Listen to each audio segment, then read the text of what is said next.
Kevin Torres slammed Natasha's arm against the wall so hard the sound echoed through the empty hallway.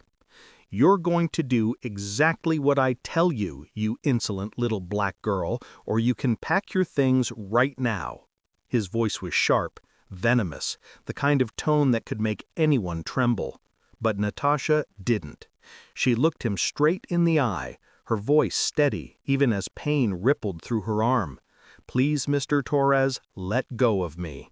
I will not accept dirty money, period." Kevin's face flushed red with rage.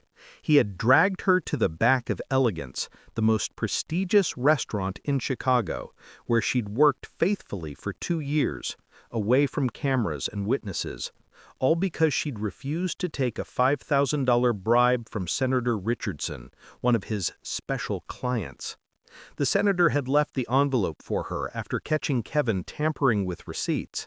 Natasha could have pocketed it and kept quiet, but she had said one simple word: no. That word was all it took to turn Kevin Torres, her manager, into a monster. "You think you're better than everyone else?" he sneered, pushing her harder. "You're just a waitress I took pity on. People like you should be grateful for any job you get." What Kevin didn't realize was that the entire conversation was being recorded. Natasha had her phone hidden in her apron pocket, capturing every word, every insult, every threat. For 6 months she had been documenting his corruption, his racism, his harassment, all of it. Calmly, she whispered, "You really don't want to do this, Mr. Torres." He laughed, a cruel sound that made her skin crawl. "Oh yeah? And who's gonna stop me? Your little husband, the failed mechanic who can't even give you a decent life?" Before Natasha could answer, a cold voice cut through the tension like a blade. "I would say you should let go of my wife. Immediately." Kevin froze. From the dark corner near the back entrance, a tall man in a perfectly tailored suit stepped forward, followed by 2 men in black. His expression was calm, but deadly. "Alessandro Moretti," Kevin stammered, the name slipping out in a gasp. Everyone in Chicago knew that name, even if they'd never met the man. He wasn't just wealthy. He was power itself. Natasha finally smiled, her heart steady now. She had called her husband 2 hours earlier when she realized how far things were escalating.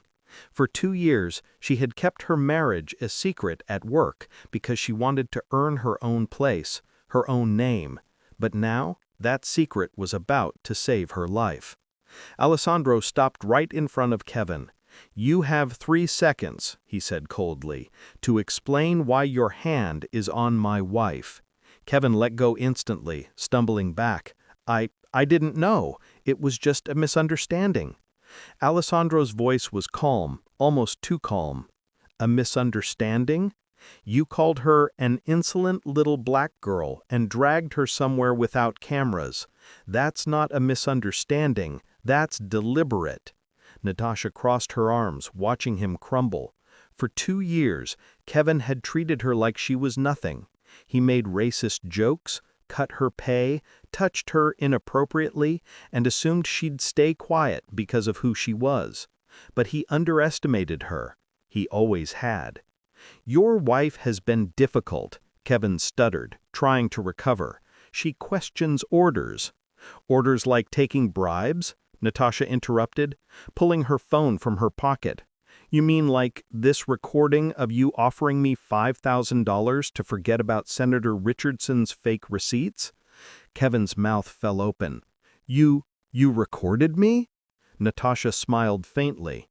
"Kevin, over the past 6 months, you've been recorded 43 times, photographed 27 times, and documented in 62 detailed reports, all sent directly to my husband." Alessandro's expression didn't change, but the pride in his eyes was unmistakable. Kevin's confidence shattered. "You did all this?" "Did you really think," Natasha said, "that a black woman with a degree in business from Northwestern, who speaks 4 languages and has a master's in hotel management, was working here because she had no other options?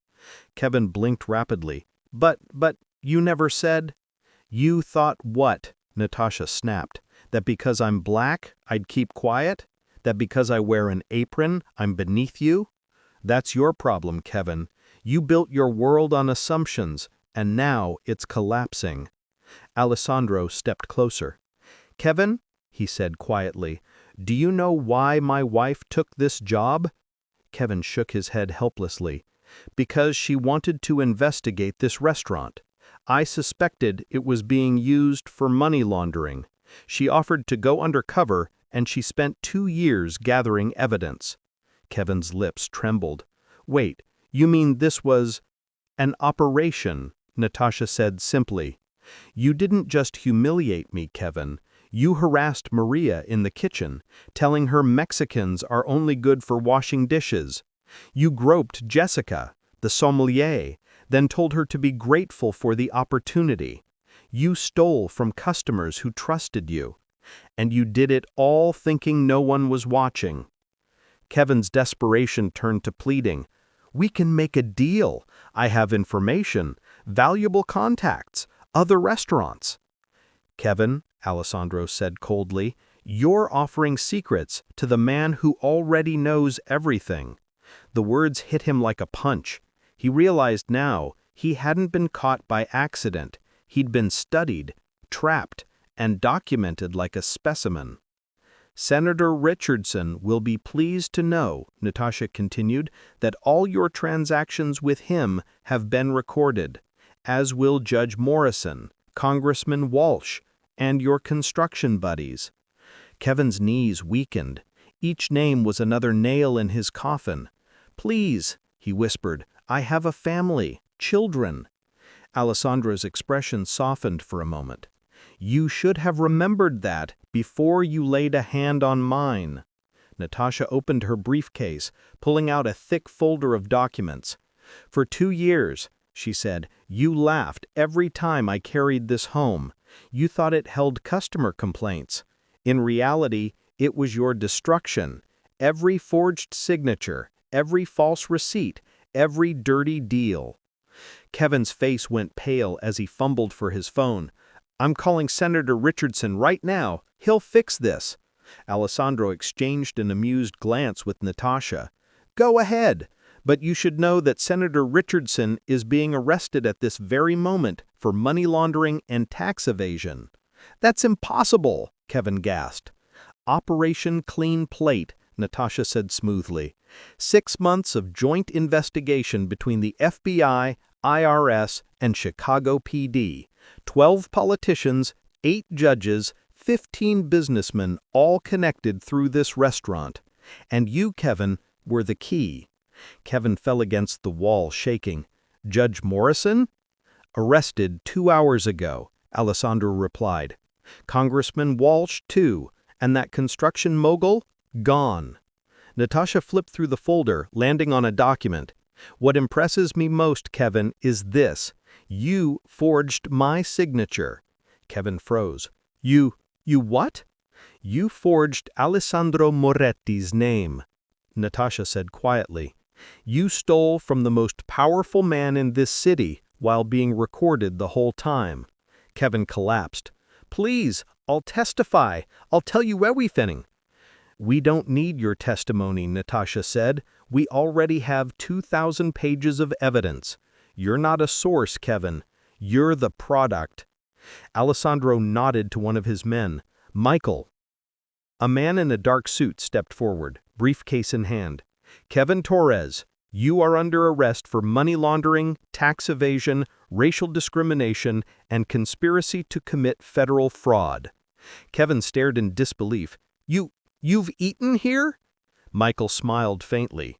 43 times in the last 6 months, always recording. Kevin's world crashed around him. He had poured wine for the people building his downfall. Natasha watched calmly as federal agents arrived, sirens blaring outside. The restaurant she had once served in was now surrounded by FBI vehicles. "No," he whispered. "You can't do this to me. I helped you people." "Helped?" Natasha chuckled. "You helped yourself. We just let you hang yourself with your own rope." As agents cuffed him, she stopped them. "Wait, one last thing." She opened her briefcase again, pulling out photos. "This is you," she said softly, "bragging at a bar about how you keep colored employees in line. This is you altering receipts. And this is the moment you touched Jessica without consent." Kevin's lips trembled. "No one will hire you again," Natasha continued. "Last night, every restaurant in Chicago received a copy of this evidence. Your ex-wife received it too, along with proof that you embezzled $50,000 from alimony." "No," he whispered. "She won't." "She already filed to reopen the divorce case," Alessandro said. "She'll get full custody." Kevin broke down, sobbing. "My kids! My kids, they'll grow up knowing their father's a criminal. They'll grow up knowing actions have consequences," Natasha replied firmly. "Maybe that'll save them from becoming men like you." As he was dragged away, Kevin turned back to her. "Why didn't you ever say who you were? Why pretend to be just a waitress?" Natasha smiled.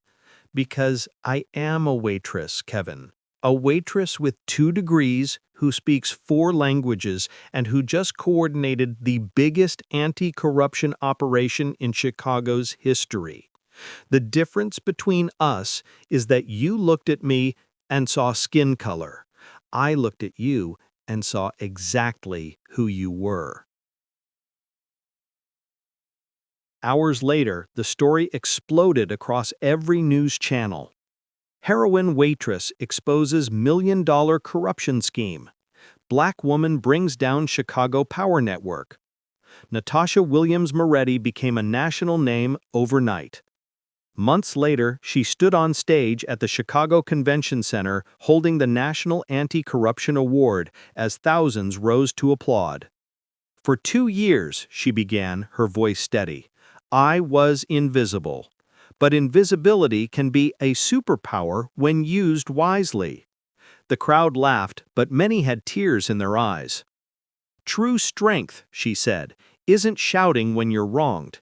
It's turning every humiliation into evidence, every insult into fuel." Her husband watched proudly as she concluded. "The best revenge isn't destroying those who hurt you.